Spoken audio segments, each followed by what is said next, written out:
नमस्कार, हांडे और एनडीटीवी की साझा पहल समर्थ में आपका स्वागत है। पिछले कुछ महीनों से लगातार हमने दिव्यांगों के लिए एक्सेसिबिलिटी और इंक्लूजन पर बात की है। ऐसे मुद्दे जो इंक्लूसिव एजुकेशन, यूनिवर्सल इंफ्रास्ट्रक्चर के डिज़ाइन से लेकर मेंटल हेल्थ और पॉपुलर कल्चर में दिव्यांगों की समस्या से जुड़े हुए हैं। इसी बात को आगे बढ़ाते हुए आज हम टेक्नोलॉजी के बारे में बात करने वाले हैं कि कैसे इसके सही इस्तेमाल से समावेशन को बढ़ावा मिल सकता है। इस टॉपिक पर आज हमारे साथ बात करने के लिए हैं सयोमदेव मुखर्जी, जिन्हें डेन भी कहा जाता है। डेन इनेबल इंडिया में हेड ऑफ इनोवेशन हैं।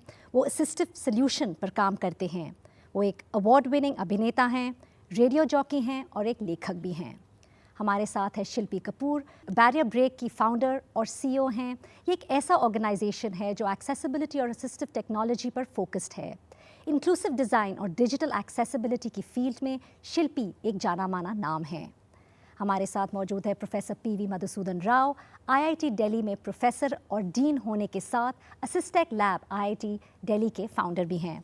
आप सभी का बहुत बहुत धन्यवाद हमारे साथ जुड़ने के लिए। डैन, मेरा पहला सवाल आपसे है, जब हम बात करते हैं डिसेबिलिटी और इंक्लूजन की, काफ़ी पॉजिटिव इम्पैक्ट देखा जा रहा है। अगर हम टेक्नोलॉजी की बात करें, चाहे वो ऑनलाइन प्लेटफॉर्म्स हो, फिज़िकल डिवाइसेस हो, क्या यहाँ तक ये जो इम्प्रूवमेंट देखा जा रहा है या ये पॉजिटिव इम्पैक्ट देखा जा रहा है, क्या यहाँ तक ये पहुँचा है कि नहीं? धन्यवाद।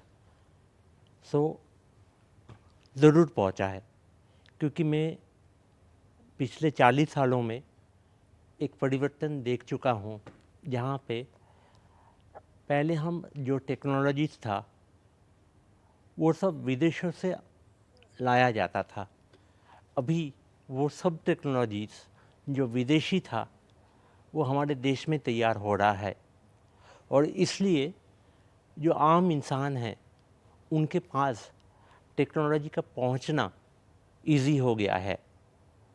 और वो एक बहुत बड़ा शिफ्ट है, पॉजिटिव चेंज है जो हम देख पाते हैं, और आगे चल के और भी अच्छा होने वाला है।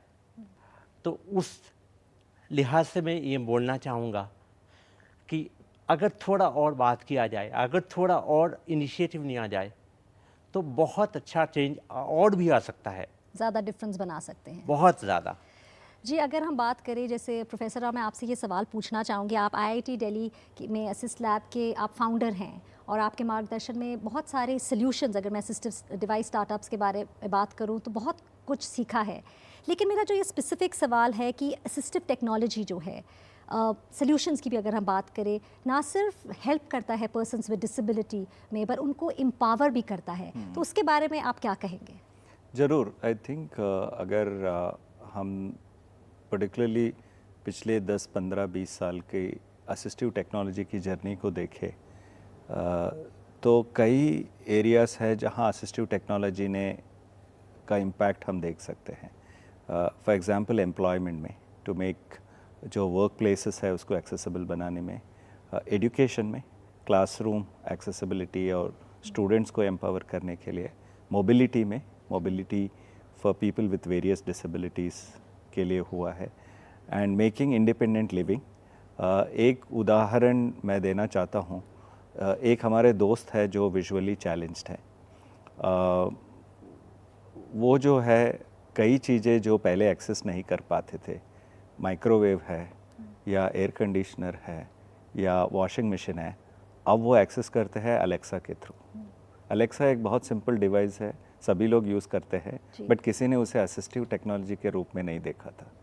इन अदर वर्ड्स कि बहुत सारे ऐसे एरियाज़ है, एक्टिविटीज़ ऑफ डेली लिविंग, जिसमें असिस्टिव टेक्नोलॉजी ने काफ़ी रोल जो है सराहनीय रहा है। शिल्पी जी, जैसे कि प्रोफेसर राव ने कहा कि असिस्टिव टेक्नोलॉजी का काफ़ी इंपॉर्टेंट रोल है एंड चेंज भी ला रहा है, जैसे डेन ने भी कहा, बैरियर ब्रेक डिजिटल लैंडस्केप को सुलभ और सक्षम बनाने के लिए काम करता है। अगर हम अभी फ़िलहाल एक्सेसिबिलिटी इंक्लूजन के बारे में ना बात करें, लेकिन स्पेसिफिकली अगर मैं आपको पूछूं कि इकोनॉमिक इम्पैक्ट, अगर ये सारे एप्स अगर अवेलेबल हो फॉर पर्सन्स विद डिसेबिलिटी, इसका कितना इकोनॉमिक इम्पैक्ट पड़ेगा? सबसे पहले तो मैं मतलब जो प्रोफेसर राव ने बात की है उसके बारे में बताना चाहती हूँ कि जब आप असिस्टिव टेक्नोलॉजी देखते हैं ना, कभी कभी हमें ये पता ही नहीं होता कि हमारे हाथों में असिस्टिव टेक्नोलॉजी है। अगर आप अपना मोबाइल फ़ोन या अपना लैपटॉप उठाएं, उसमें इतनी सारी ऑलरेडी एग्जिस्टिंग फीचर्स हैं जो आप और मैं जानते ही नहीं हैं, जो हमें पता ही नहीं है उसको कैसे यूज़ करना है। अभी as a visually impaired person अगर हम कहें कि आप लेट्स से कंप्यूटर यूज़ कर रहे हैं, तो वो यूज़ करने में और वाइल आप वो यूज़ कर रहे हैं, आपको क्या करना है? आपको चाहिए कि जो आप और मैं चीज़ें करते हैं वो सेम चीज़ आदमी करे, राइट? वो भी शॉप करें, वो भी पढ़ें कंप्यूटर पे, वो भी पिक्चर्स देखें कंप्यूटर पे। अभी वहाँ आ जाती है द कॉन्सेप्ट ऑफ एक्सेसिबिलिटी। अभी हमारे पास असिस्टिव टेक्नोलॉजी है, पर अगर हम जो ये मोबाइल ऐप्स, वेबसाइट्स बना रहे हैं, अगर वो एक्सेसिबल नहीं होंगी तो जो डिसेबल्ड लोग हैं वो नहीं यूज़ कर सकेंगे उसको। तो यहाँ आ जाता है कन्वर्जेंस, आप कह लीजिए। तो उस कन्वर्जेंस पे अगर आप सोचें टेक्नोलॉजी कंपनीज़ के लिए, तो आप बस ये सोचिए कि हमारे पास 2.6 मिलियन पीपल विद डिसेबिलिटीज़ हैं इंडिया में। अब अगर WHO के नंबर्स देखें तो 100 मिलियन 10 मिलियन कहते हैं, 100 crore. Now the reality is अगर ये सारे लोग इकोनॉमिकली राइट चीज़ें खरीदना शुरू करें या दूसरी सुविधाओं पे खर्चा करें, तो ऑटोमेटिकली जो हमारी इकोनॉमी है वो बढ़ जाएगी। अभी सिंपल सी चीज़ है एम्पावरमेंट और इंडिपेंडेंस की। अगर आप और मैं ऊबर या ओला या टैक्सी सर्विस ऑर्डर कर सकते हैं, तो विकलांग आदमी क्यों नहीं कर सकता? तो अगर आप उसकी इकोनॉमिक वैल्यू देखें, और हर एक टेक्नोलॉजी कंपनी को ये सोचना चाहिए कि वो अपने प्रोडक्ट्स को कैसे इंक्लूसिव बनाएं, क्योंकि यहाँ उनके पास लॉयल कस्टमर बेस है, राइट? वो वेट कर रहे हैं कि कोई उनको भी सोच के एवरीडे प्रोडक्ट्स बनाए। मैं ये नहीं कह रही कि सेपरेटेड प्रोडक्ट्स बनाएं, सेम जो टेक्नोलॉजी मेन स्ट्रीम टेक्नोलॉजी में उनको इंक्लूड करें। और अगर हम वो करते हैं तो उनकी इंडिपेंडेंस बढ़ती है और साइमल्टेनियसली वो इकोनॉमिकली ऑल्सो भी सपोर्ट कर सकते हैं अपनी फैमिलीज़ को।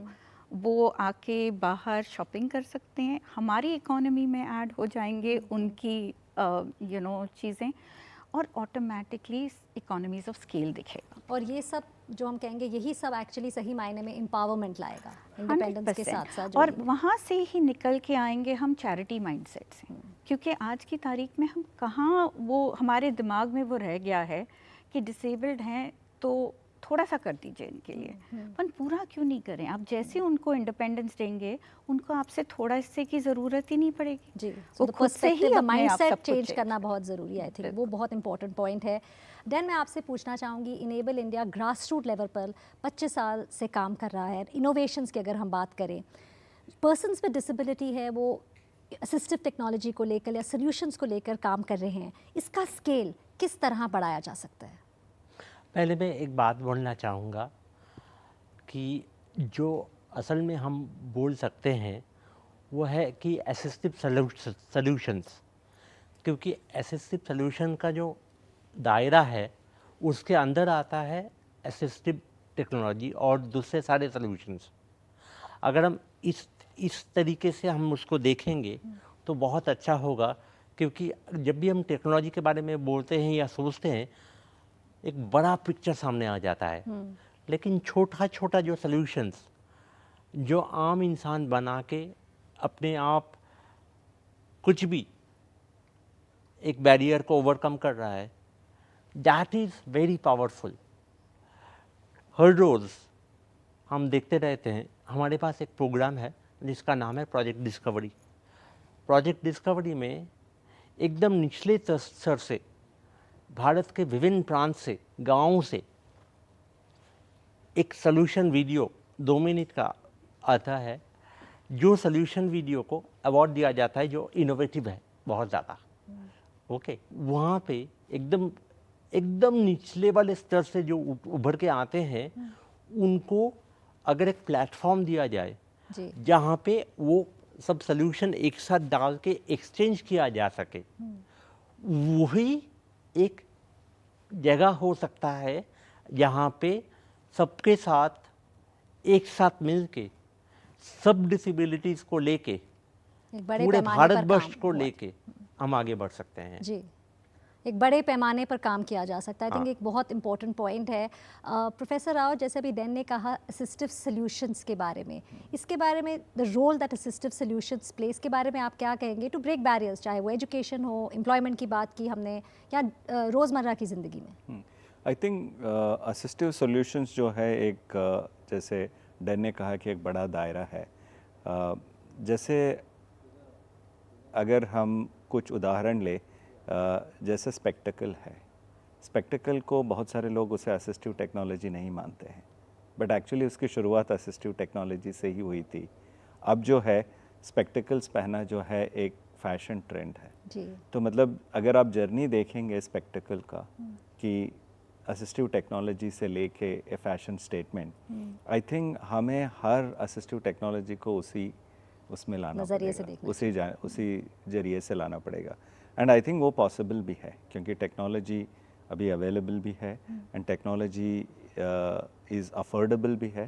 आई थिंक दो चीज़ें जो बहुत ज़्यादा इम्प्रूवमेंट लाने की ज़रूरत है, एक तो है कि अवेयरनेस नहीं है कि मतलब बहुत सारे लोगों को ये नहीं पता है कि असिस्टिव टेक्नोलॉजी उनके जीवन में क्या वैल्यू ला सकता है। आई थिंक वो जो पॉपुलेशन है वो बहुत बड़ा है।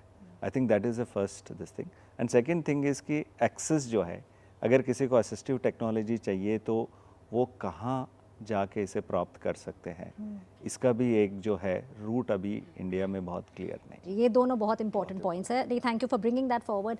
शिल्पी जी, जो ये बैरियर ब्रेक है, इन्होंने आपने ये न्यूज़ हुक डेवलप किया, जो भारत का पहला इंक्लूसिव वेबसाइट है, ऐप है, और ऐप्स को किस तरह इंक्लूसिव बनाया जा सकता है ताकि और लोग उसे इस्तेमाल कर सकें, क्योंकि आजकल हमारी ज़िंदगी हम बहुत समय इन ऐप्स पे या टेक्नोलॉजी या डिजिटल डिवाइसेस पर बिताते हैं। तो सबसे पहले अगर मैं न्यूज़ हुक की बात करूं, तो न्यूज़ हुक इंडिया का सबसे फर्स्ट इंक्लूसिव न्यूज़ वेबसाइट थी। हमारा एम था सबसे पहले कि जो ज़्यादातर न्यूज़ की साइट्स हैं वो टोटली इनएक्सेसिबल हैं विकलांग लोगों के लिए। तो हमें चाहिए था कि सबसे पहले एक वो हम पॉइंट प्रूव करें कि अगर न्यूज़ हुक एक्सेसिबल हो सकता है तो बाकी सब क्यों नहीं। So that was the first. दूसरी चीज़ थी कि अगर हम डेफ और हार्ड ऑफ हियरिंग लोगों की बात करें तो उनके लिए न्यूज़ बहुत ही कम है। उनको साइन लैंग्वेज चाहिए था, उनको कैप्शंस चाहिए थे, और ये सुविधा बहुत ही कम न्यूज़ वेबसाइट्स पे अवेलेबल थी। तो हमें वहाँ भी शिफ्ट लाना था। तीसरी चीज़ थी कि जब हम न्यूज़ चैनल्स पे डिसेबिलिटी या विकलांग लोगों के बारे में स्टोरी सुनते हैं तो कभी कभी वो बहुत ही नेगेटिव अप्रोच में होती है, वो पॉजिटिव आउटलुक नहीं होता। अभी जैसे आप समर्थ में कर रहे हैं, वो बहुत पॉजिटिव अप्रोच है। जी। तो हमें चाहिए था कि हर दिन ऐसे पॉजिटिव न्यूज़ आनी चाहिए। तो रियलिटी क्या है, हमें ये सब लोगों के लिए कुछ बनाना था और कहना था कि अगर बैरियर ब्रेक जैसी ऑर्गेनाइजेशन इसको इंक्लूसिव बना सकती है तो बाकी सब क्यों नहीं, why are they standing behind.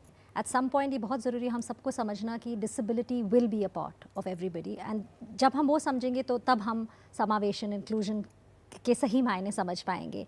Then professor Rao ने कहा था जैसे अवेयरनेस एंड इंफॉर्मेशन चैलेंज है। अगर मैं आपसे पूछूं, अगर हम असिस्टिव सॉल्यूशंस की बात करें, गैप्स कहाँ हैं और किस तरह वो गैप्स को भरा जा सकता है? गैप्स है, इसके बावजूद कि हम पिछले 30-40 साल से एक बहुत बड़ा पैराडाइम चेंज देखे हैं, पॉजिटिव चेंज देखे हैं, उन गैप्स को एक ही तरीके से भरपाई किया जा सकता है, भरा जा सकता है। जी। वह है कि exchange of information. Exchange of information के लिए एक साथ काम करना ज़रूरी है। पार्टनरशिप डेवलप करने का बहुत जगह है हमारे सेक्टर में, डिसेबिलिटी सेक्टर में, क्योंकि कभी कभी हम देखते रहते हैं कि हमारा जो एक कुछ लोगों का इंफॉर्मेशन कुछ लोगों तक नहीं पहुंचता है, वहाँ पे काम करने का ज़रूरत है, ब्रिजेस बनाने का ज़रूरत है। जैसे कि हम एक ग्रुप को लेके काम करते हैं, शिल्पी मैम एक ग्रुप को लेके काम करती हैं, सर एक ग्रुप को लेके काम करते हैं, तो हम तीन मिल के if we can develop a collaborative understanding, collaborative platform, जी making platforms are very important now. Working together working together, making platforms and bringing people together, सबको एक साथ एक जगह में ला के काम करना और लोगों के पास पहुंचना, दो चीज़ ये प्रॉब्लम को सॉल्व कर सकता है। ठीक है, हमने चैलेंजेस की बात की, अब वक्त है एक छोटे से ब्रेक का। ब्रेक के बाद हम जानेंगे कि टेक्नोलॉजी और इंक्लूजन के बारे में सॉल्यूशंस क्या है। देखते रहिए Samarth by Hyundai in partnership with NDTV.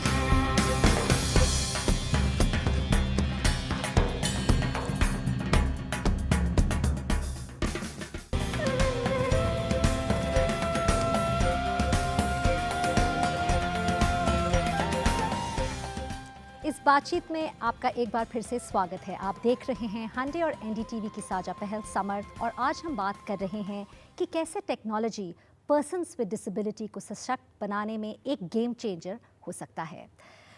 शिल्पी, मैं आपसे पूछना चाहूँगी, क्योंकि हम सॉल्यूशंस की बात कर रहे हैं, इंक्लूजन को ध्यान रखते हुए अगर हम टेक्नोलॉजी की बात करें, असिस्टिव सॉल्यूशंस हो, असिस्टिव डिवाइसेस हो, ऐसा हम चेंज किस तरह ला सकते हैं कि अगर हम पर्सन्स विद डिसेबिलिटी के बारे में ना सोचें फॉर सॉल्यूशंस, पर मेन स्ट्रीम टेक्नोलॉजी को ऐसे यूज़ किया जाए या ऐसे टेक्नोलॉजीज़ बनाए जाएं keeping in mind persons with disability, हम वो अगर नज़रिया बदलें। तो सबसे पहले अगर आप सोचिए कि आप और मैं मैग्निफिकेशन में पिंच और जूम कितना यूज़ करते हैं, राइट? हम जब व्हाट्सएप यूज़ करते हैं तो हम वर्ड प्रेडिक्शन कितना यूज़ करते हैं, तो ये ऑलरेडी हो रहा है। ऑलरेडी लोग इंक्लूजन के बारे में सोच रहे हैं। आप अगर गूगल मैप सोचिए तो गूगल मैप्स में एक आउटपुट है कि वो आप उसको सुन सकते हैं, राइट? आप और मैं भी वो यूज़ कर सकते हैं, ब्लाइंड आदमी भी वो यूज़ कर सकता है।